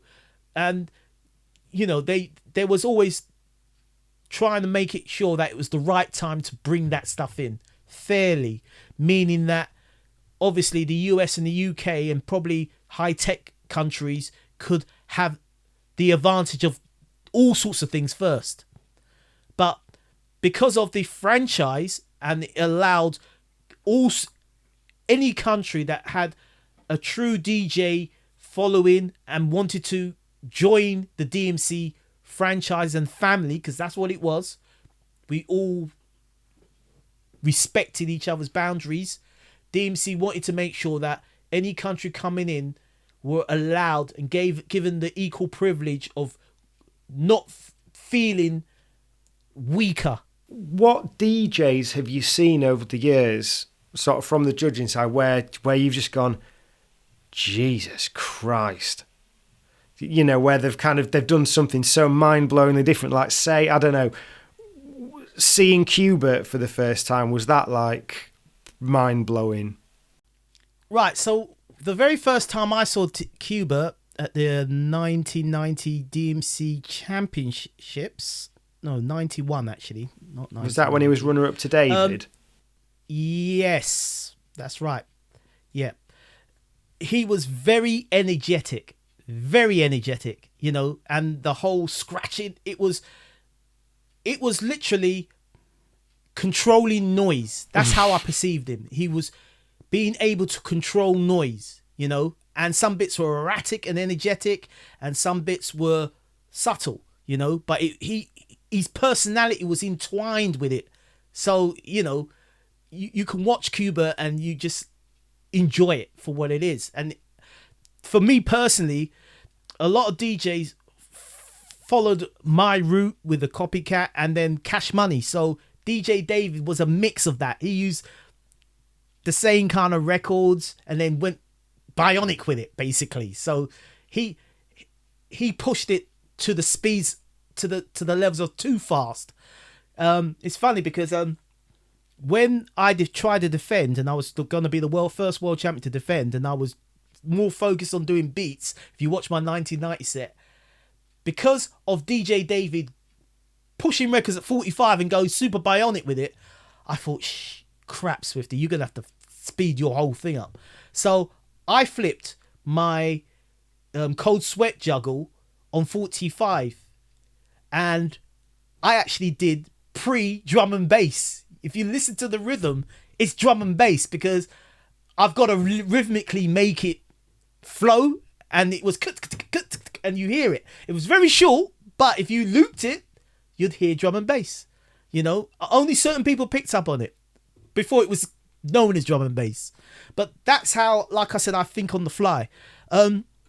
Going back to your question about DJs, without a doubt, Craze was the pinnacle of it all. He again took it to another level where he took elements of sounds and made them into masterpieces in front of your face. So you hear, and then he make, and he rhythmically integrated with that and the personality and stuff. And if you're able to get the reaction from a judge to go, which I've been a judge, and go, shit, I love that. You know, I didn't expect that. I love that. And you see us jamming with you. We're with you. We're following you. You know, we're not sitting there marking and being all, you know, that's painful judging. I want to be inspired. I want to be reminded that was me 30 years ago and stuff like that. That's what I look for. That's the energy I look for in DJs, you know. And if I'm given that from any DJ, regardless if they win or not, I mark them down as future potential. You know, that they're different. And that's what I like. I like DJs to be different. If everybody's going singing from the same hymn sheet, I get bored. You know, I'm looking for individuals, people that... It's funny because DMC is a showcase, and I think, yes, it's about finding a winner, but there should be an award and an acknowledgement for those that push it technically further as well.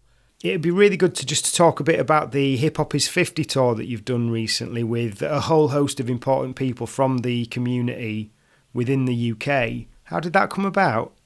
So this was a brainchild of DJ 279, a very long time friend and believer in just the culture of hip hop. You know, he's very observant to it, and yeah, hip hop had reached its age of 50 and recognized worldwide.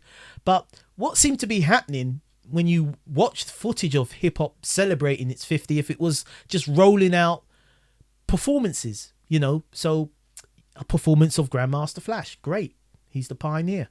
A performance of LL Cool J and a host of all sorts of MCs that's contributed to hip hop, great. But one of the missing things we always felt was the actual knowledge of it.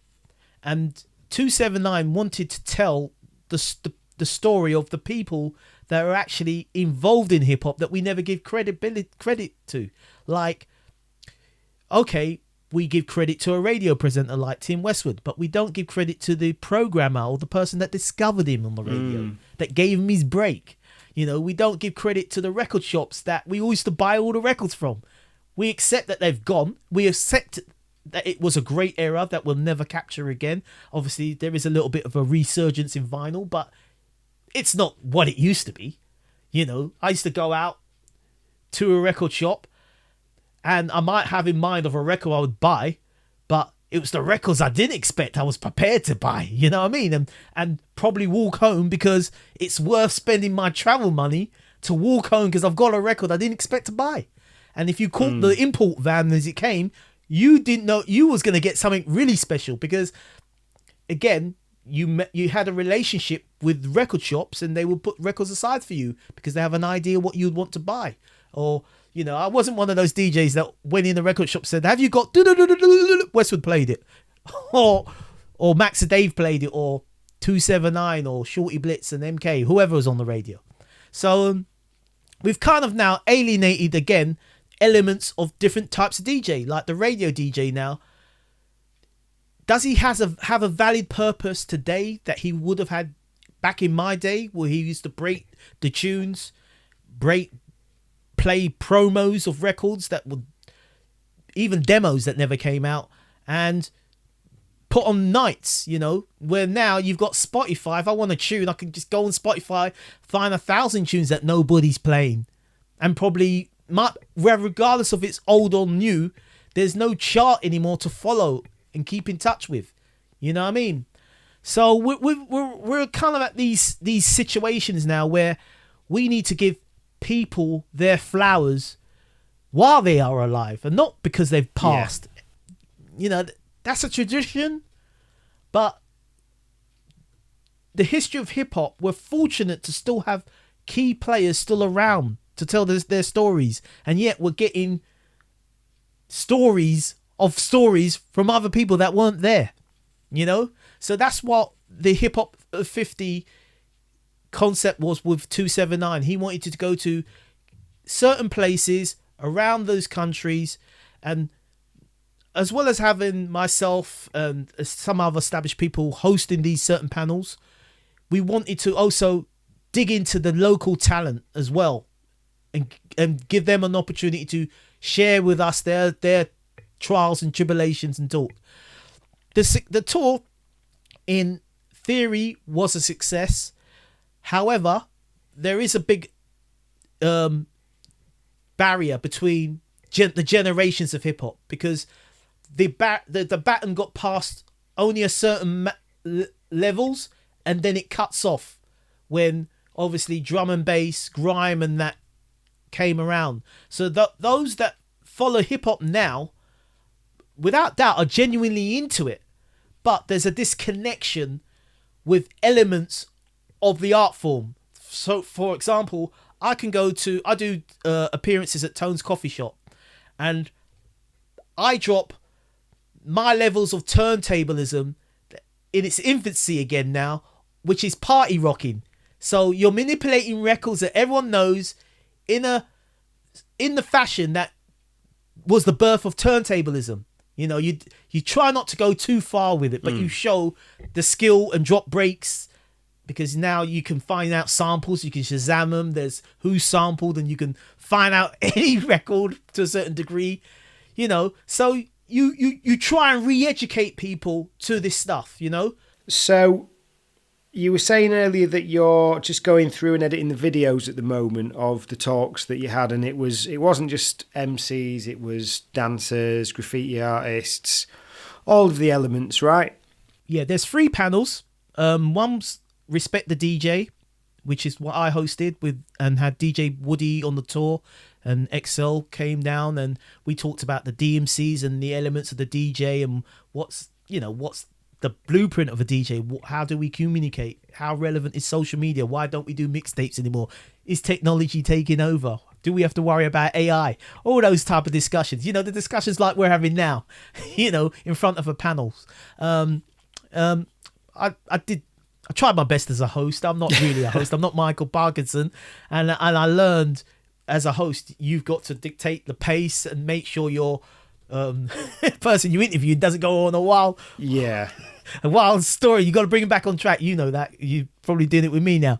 But yeah, that's what we did. So that was Respect the DJ. Another one was called A Different Perspective, and that was, again, getting the stories of the people that were instrumental in the makings of the people that made it to the forefronts, that we always look at first. Amazing. And never look at in the background. So we had producers, we had radio people on there, pirate radio people, MCs, all sorts of elements, dancers as well, all the elements discussing from their perspective. And then obviously we had another one, the final one, So You're a Rapper, that was hosted by Funky DL, and again they discussed the elements of how they put their rhymes together and MCs they're inspired by and why they got into MCing. And it's quite clear that lots of MCs obviously have a voice and they put together their lyrics to be heard and acknowledged of whatever topics they choose to talk about. And one thing that is definitely obvious throughout all the elements of hip-hop when you become an authority figure in it is the responsibility you've got in it, you know. And with power there is responsibility, and we've got it. Me as a DJ, you know, I can't just go up there and start playing anything I want to, even though I can feel entitled to, but I've got to be aware of the crowd, whether it's through age or content or whatever, you know. I've got and most importantly wanting to make them move, make them enjoy the experience, enjoy the party. I'm not one of those egotistical DJs where you can't approach me and say, can you play this right now? Because I won't do that. But, you know, I always try and explain to people when I'm playing music and someone comes up and gives me a request, if it doesn't fit with what I'm playing at the moment, you know, it's like having a meal. You don't just go from the starter straight to the dessert. You have the starter, you have the main course, and then you have the dessert. You know, you don't, or you don't start with the dessert and work your way backwards. So I try and explain it like that. And, you know, you've got to be aware of timings, and most times when you DJ, as you know, we're 5 records ahead of what's being played. You know, you've got an idea of where you're taking that party, whether you're doing the warm-up set, whether you're doing the middle part, or where you're doing the ending when you got to bring it down. You structure your sets, and MCs structure their verses, and whether is the hook line going to sell the record, is the verse going to sell the record. I think they're in trouble at the moment. I think MCs now, because people's attention spans are so short. Records now have to have a hook. They're very short, you know, 2 minutes a record. I saw a stat earlier on, because I'm going to be hosting a roundtable myself around AI and sampling and music in a couple of weeks. I think we're recording next week, so yeah, keep an eye out. I've got some people who know a lot more about it than I do, I'll tell you that.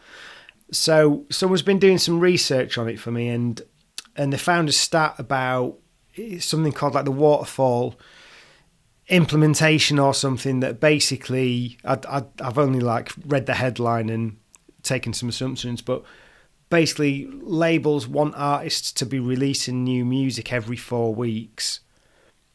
Yeah, and if you think that's saying you're putting an album's worth of material out a year. This specific... Well, even albums have changed now. They're not 10 and 13 tracks anymore. They're like 6 tracks. They're an EP, aren't they? An album. It's crazy. We're going to have to wrap up here. No problem, mate. It's been a pleasure. Could you just tell me when the talks are done for Hip Hop is 50s, is the best place for people to find out more if they follow you on Instagram? Yes, they can follow me, but there is a dedicated website called hiphopat50.co.uk, and that's going to have... Yeah, we're looking to, like I said, edit these panels. The 10th of August is the plan to have a party in London. So it'll have a paint party again, which was an element of the art side of it. We're going to premiere parts of the screen in the Ritzy in Brixton. So it's going to be on a big screen for people to see the panels and the in-depth discussions, and we're going to try and have a party, because we never had a party in London. We did have it in some other areas, but we didn't have it in London. So if you're free in Derby, come down to London. And I would absolutely love to do that. If I've not got, send you a link as well. Yeah, if I've not got childcare duties, family matters and stuff. Any links that you have, Families first. Pop them in the show notes. And what's your handle on Instagram? It's Cutmaster Swift. It's simple as that. Cutmaster Swift. I'll send you them. I don't all know them all by heart, because there's whether there's an underscore, but I'll tell you what, there's no misters in front of my name. It's always Cutmaster Swift. There's only one other Cutmaster Swift, and he spells his name differently. Thanks ever so much for that. It's been a great conversation, and take care of yourself. You too, sir. I look forward to whatever else you've got to share with me later as well. Thanks for tuning in to this episode of Once a DJ. If you'd like to support the show, then head to onceadj.com/support to find out how you can help. If you'd like to get in touch with any feedback or suggestions, email onceadjpodcast@gmail.com. Once a DJ is produced by the good people at Remote Control. If you'd like to find out more about working with them, head to remote-ctrl.co.uk.